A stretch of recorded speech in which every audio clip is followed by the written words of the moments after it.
Welcome to the Creative Island Podcast. A show aimed at helping creative individuals transform their passion into profession.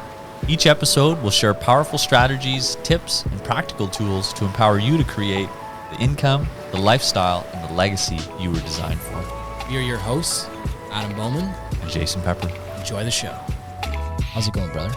So good, man. Super excited to be here. The sun came out for us today. It's crazy, eh? It's just like, it was meant to be. Exactly. So before we dive into anything, I think a lot of people are going to start to ask at the title and whatnot, what even is Creative Island? And just sort of the idea behind what Creative Island means for artists, what it means for business entrepreneurs, and everything in between. Yeah, no, it's when Adam and I got together, what we really set out to create was a community of artists, comedians, actors, musicians, freelancers, really content creators. It can feel isolating as a creator, and we wanted to create a community of people really giving back and giving resources and guidance and tips and strategies so that you can transform your passion into a profession. And that's where I'm right.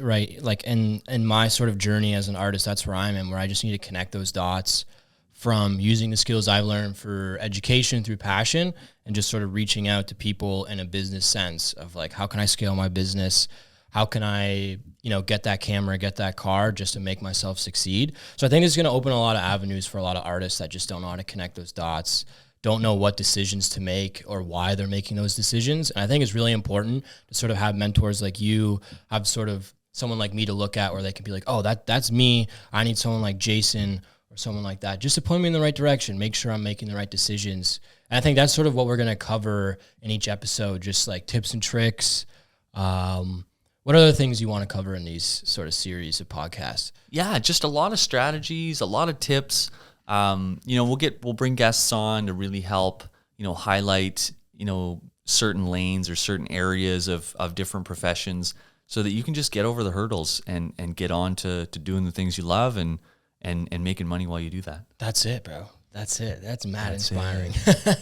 And before I guess we get any deeper, I guess we should just go over our backgrounds. What's your background in arts and management and music, and why would you be a good choice to sort of just have like people look up to you in terms of pointing them in the right direction for business moves with their specific, division of art? Yeah, I know exactly. Well, I mean, a little about me. I'm a creative guy. I'm a visual artist. I spent a lot of time, painting and drafting. And then as I got a little older, I got into music and bands and songwriting, and then eventually on to being a session musician. And, it's pretty lonely. That journey is a tough road to walk, and there's not a lot of support and there's not a lot of resources. And what I found was, like any other industry, you've got, if you want to be a plumber, there's a demand in the marketplace for plumbing, so all you got to do is build the service, the demand's there. But in the creative world, there's no demand for your supply.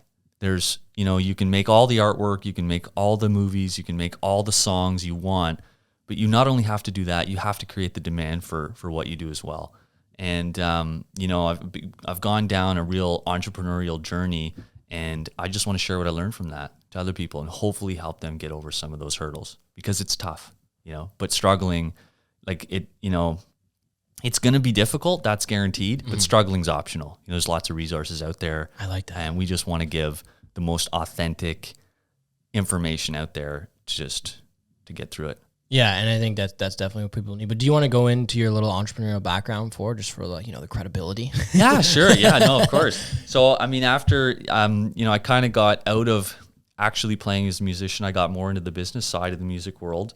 Got into more management roles and, in on the production side of things, and went down to the States, did a lot of work with all kinds of artists. I mean, we work with Britney Spears, or Jamie Spears for that matter. In what capacity though were you working with these, like managerial or? Yeah, managerial. We were doing some of her tour stuff. Okay. Yeah, mostly with these artists, it was like, visual production, live concerts, and that sort of thing. We worked with all kinds of artists.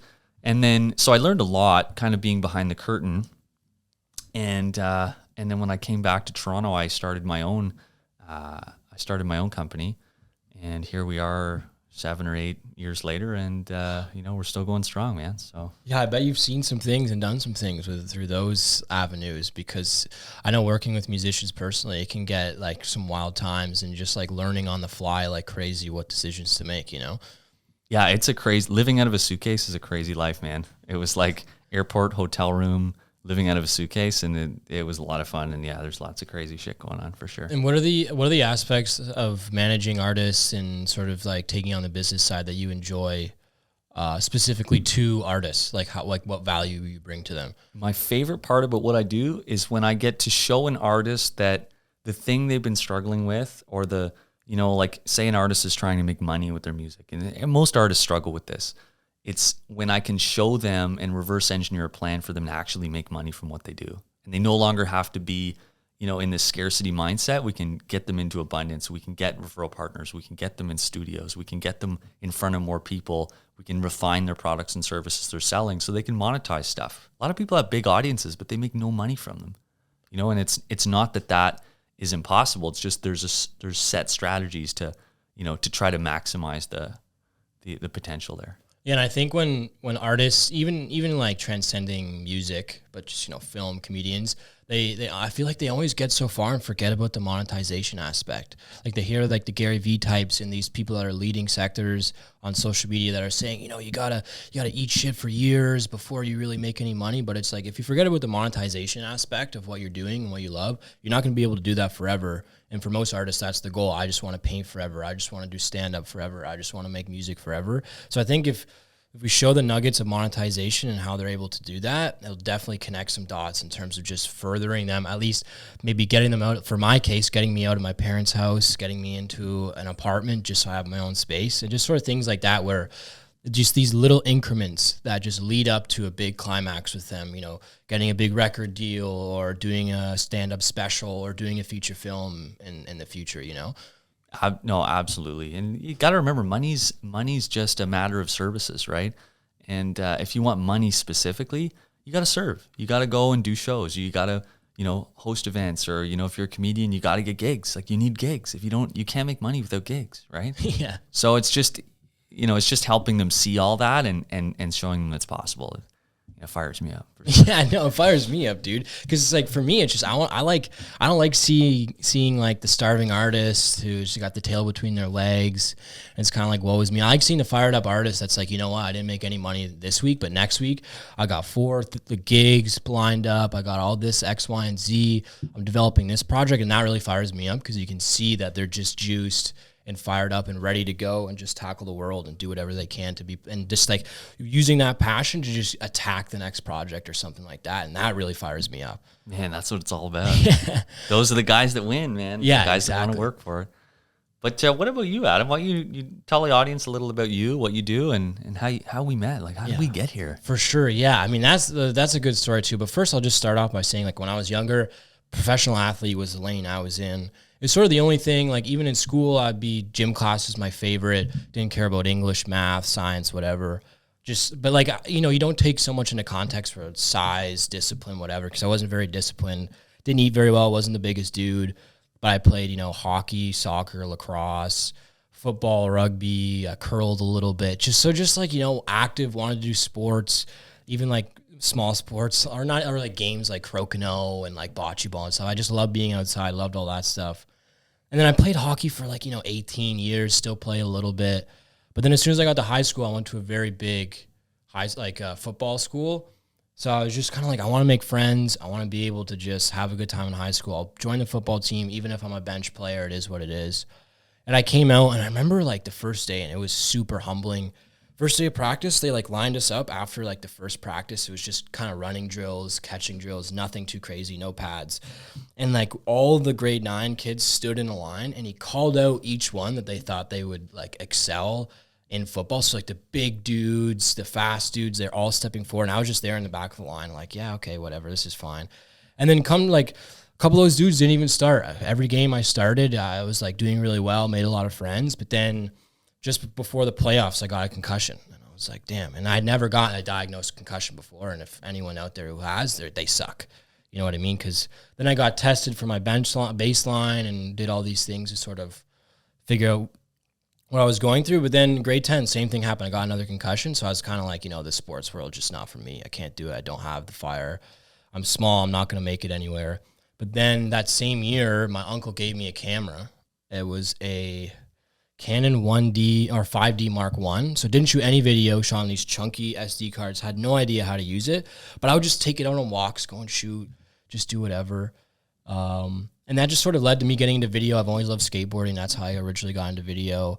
And then grade 12 rolled along, and my mom's like, you got to go to post-secondary. You got to go to university or college. I don't care what it is. And I was like, I don't need school. Like, I'm in this bubble. Like, I have a couple buddies that I shoot for free, mind you.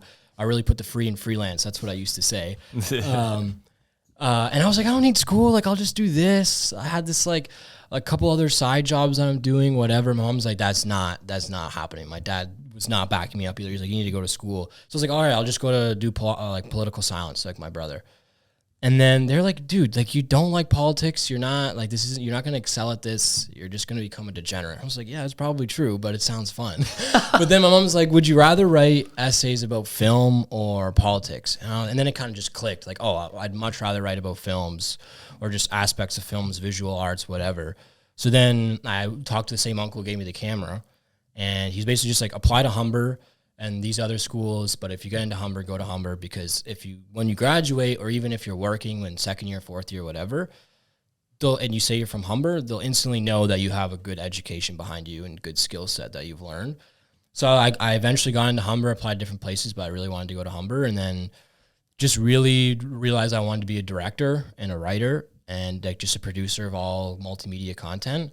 And then I had a family friend, Andrea Morris, shout out Andrea Morris, AM to FM, who was basically, my dad used to walk dogs with her, and she was like, oh, I have this little thing where we put on artists. It's in Kensington Market. And then I love Kensington Market, so when I heard that, I was like, yeah, I'll do it for like, I was doing it for like $50 to start or whatever. Just bring a camera. And then that was like 2019, I think, pre-pandemic, and it was really fun. Love live music, just a plethora of music. And then from there on, it kind of went dark during COVID, unfortunately. We tried some things doing online, but it just didn't work. But then I guess Andrea brought you on board somehow along with Isaac. And then we kind of just sort of hit it off from there. And then, well, actually, no, we met at my dad's party or something like that. Yeah, it was actually through Andrea. So I connected with Andrea online, and we met in person. We brought her out to the studio and said, hey, how's it going? I've got this project. And then we hooked up with her, and that's when sort of Isaac came into the picture, and then we got invited to that party, and that's how we met. Yeah, because I remember like Andrea, like I'd seen her and she's like, oh, I have this like music producer and this like music manager I need you to meet. And I was just rolling my eyes, I was like, all right, more people that I have to meet and sort of just like test the waters, people that are like going to take advantage of my services and not pay me properly. And then like, I think it was my dad's birthday or something like that, or just like a backyard party that like, because we have a decent backyard and my dad likes barbecuing. And like my dad's like, Andrew's gonna come and those two dudes are gonna come and you're gonna meet them. And I was like, oh God, like here we go. And I remember people started showing up and I was editing upstairs and I was like, all right, here we go. So put a nice shirt on. I came down and it's YouTube buffoons in the back. And I was just like, oh, these guys are sick. Like and then we hit it off instantly. And then just sort of instantly just started talking about bigger picture stuff, like future, not sort of just like the contemporary stuff of just music videos, management, whatever. It was just like, what can we build? Like we've got just this sort of golden triangle of people where we can do things together and ensure like the success of each other. Even though like, you have successful businesses, but you love helping people like myself. And I saw that instantly because usually for me, I'm like right now where I am in my career, I can see red flags immediately. And I used to never do that. So I was taken advantage of so many times. But when we instantly connected, I was like, oh no, this is going to be a long-term relationship. And then I think for AM to FM, we went up to Niagara to check out the Spirit on Niagara, wasn't it? Or yeah, that's right. She was putting on a show there, and we were gonna. Well, I was just there to check it out. Like yeah. I don't do any producing. That's not my thing. but we just wanted to check out the space, and then I remember we had dinner after, and we just kicked it. Like I didn't want to leave. Like it was just so fun. We were just talking about life, talking about music, art, films.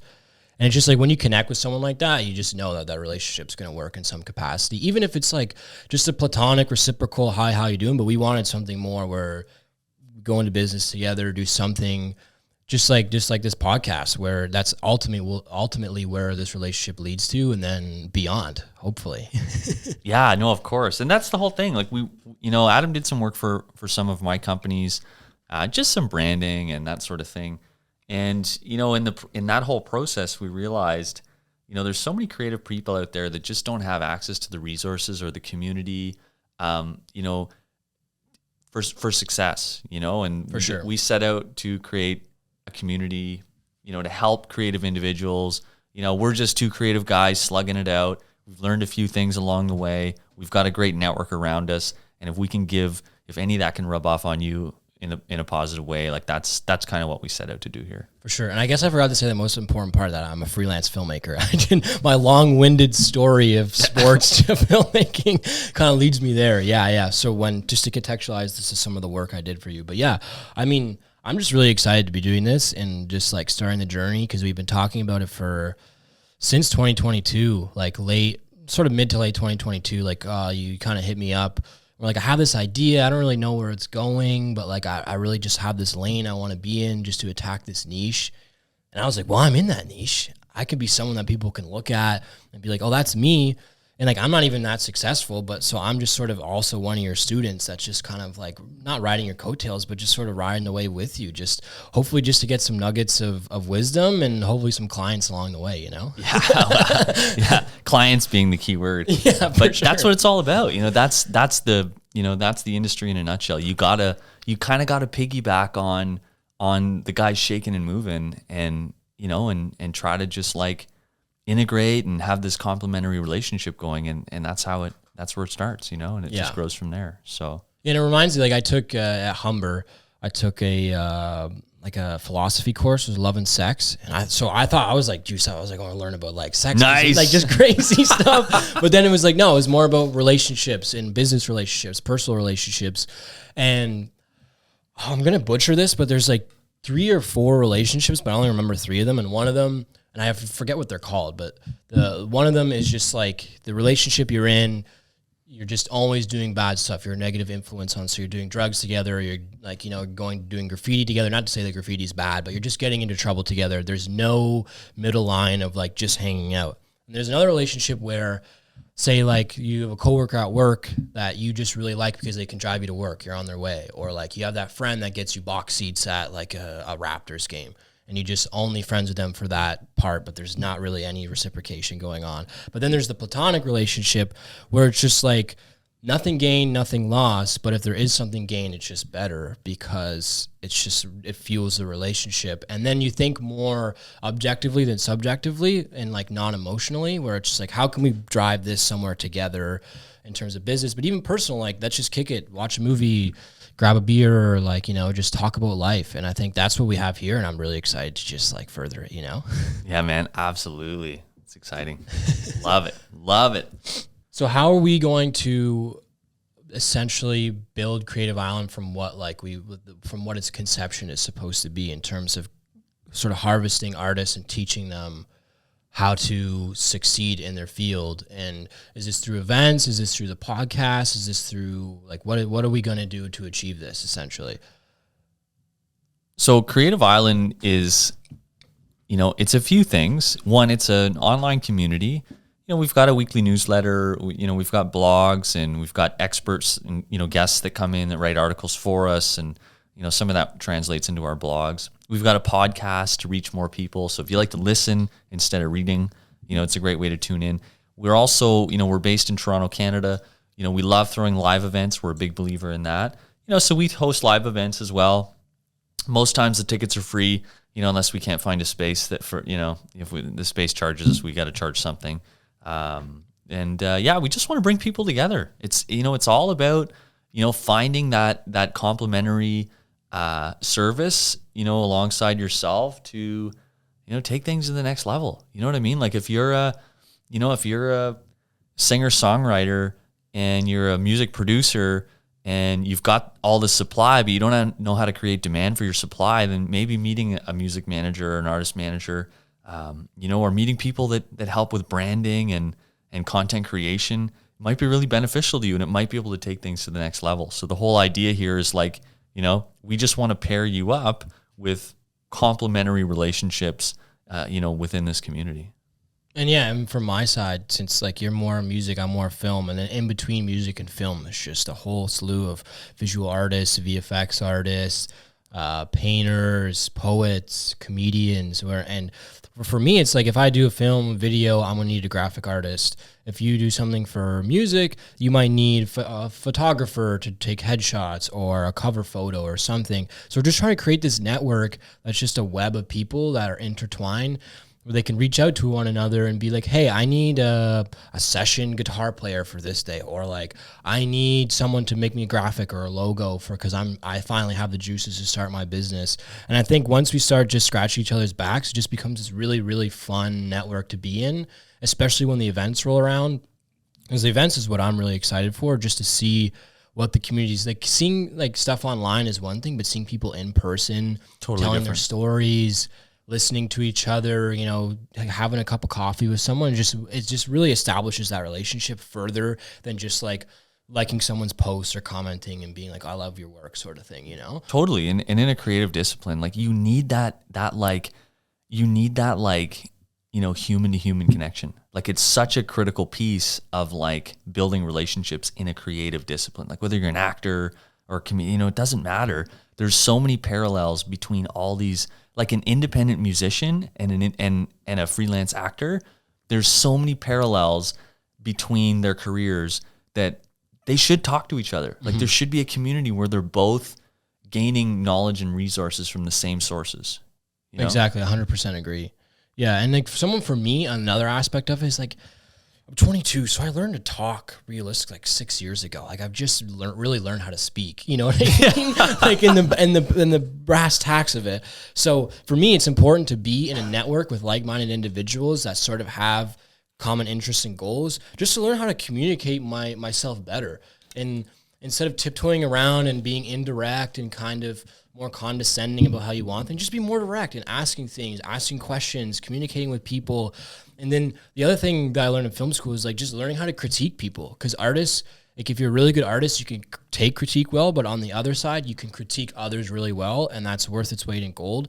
Because if you get hired on a job or like through the network, you meet someone and you're just kind of a pushover and someone says, hey, do you like this? You just say, yeah, it's great. Yeah, I wouldn't change anything. But if you offer a couple nuggets, even if they won't take them, they'll be like, oh, this person knows what they're talking about. And I think this community will lend itself that, just to learn how to communicate. Like if your friends are not artists, I think this is just a great avenue for you to just make some friends, make some homies, to just be able to talk shop, Yeah, no, totally. Yeah, no, you want to, like, especially as a creative person, you want to constantly be getting feedback. Like it's important. You don't want to ignore feedback, because the feedback's guiding you to what's going to work in the marketplace, to what's authentic to you.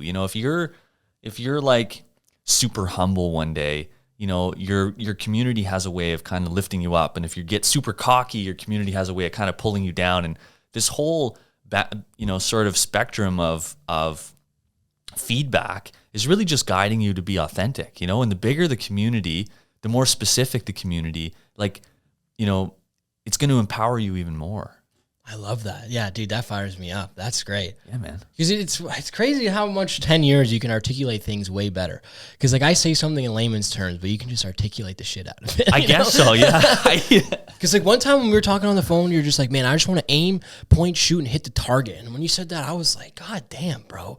Just like 4 words that sums up like 3 sentences of what I could say, And I think that's just like the opportunities that people are getting, because you bring a network to the table and I bring a network to the table.